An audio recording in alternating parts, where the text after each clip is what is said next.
Canada पर America ने लगा दिया टैरिफ। अब 50% टैरिफ का बोझ झेलेगा कनाडा। कनाडा के पीएम ने किया कसम खाई। अमेरिका और कनाडा के बीच ट्रेड डील पर सहमति नहीं बन पाई। दोनों देश किसी समझौते पर नहीं पहुंच पाए हैं, जिस कारण आज से अमेरिका ने 20 अरब डॉलर से ज्यादा कनाडा के सामानों पर 50% टैरिफ लगा दिया है। अमेरिका के इस टैरिफ लगाने के जवाब में कनाडा के प्रधानमंत्री मार्क कार्नी ने अमेरिका पर उतना ही टैरिफ लगाने की कसम खाई।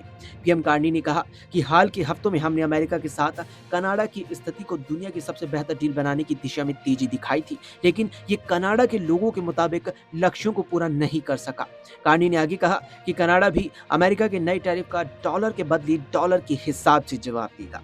दूसरी ओर समाचार एजेंसी एएफपी की रिपोर्ट के मुताबिक अमेरिकी व्यापार प्रतिनिधि जेमिसन ग्रीन ने शुक्रवार को कहा कि कनाडा ने इस हफ्ते की शुरुआत में सहमत शर्तों के तहत व्यापार समझौते को अंतिम रूप देने से इनकार कर दिया। उन्होंने ये कहा कि इस्पात और एल्यूमीनियम जैसे इलाकों जैसे क्षेत्रों पर टैरिफ कम करने के अमेरिका के प्रस्तावों के बावजूद कनाडा ने इसे अस्वीकार कर दिया।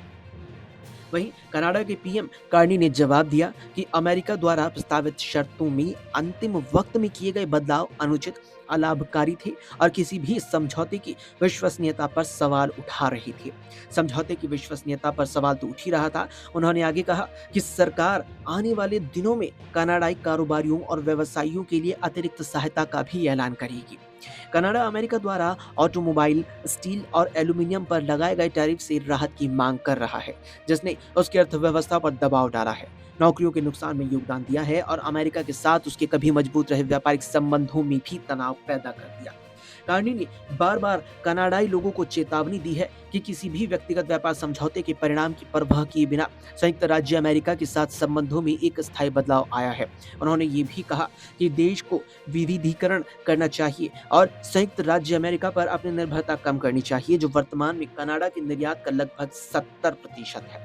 दरअसल पिछले साल 880 अरब डॉलर मूल्य की वस्तुओं और सेवाओं का दोनों देशों के बीच कारोबार हुआ था, लेकिन अब इस टैरिफ विवाद के चलते आयात निर्यात यानी इम्पोर्ट एक्सपोर्ट में भारी गिरावट देखने को मिल सकती है।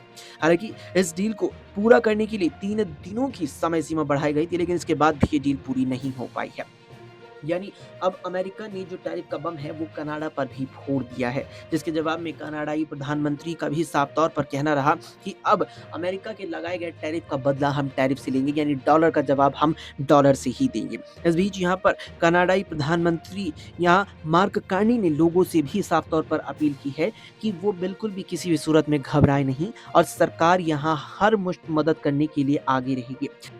साथ ही ये चीज़ भी देखने को मिली कि जिस तरीके से अमेरिका की तरफ से कनाडा पर 50% टैरिफ लगाने का ऐलान किया गया, अब उसके बाद संभावना जताई जा रही है कि जिस तरीके से पिछले साल दोनों देशों के बीच जो व्यापार हुआ था उसने काफ़ी अच्छा यहाँ पर मुनाफा भी दोनों को दिया था, जो लगभग 880 अरब डॉलर का था। लेकिन अब माना जा रहा है कि इस साल अब टैरिफ लगने के बाद दोनों देशों के बीच व्यापार में भी बड़ी गिरावट देखने को मिल सकती है।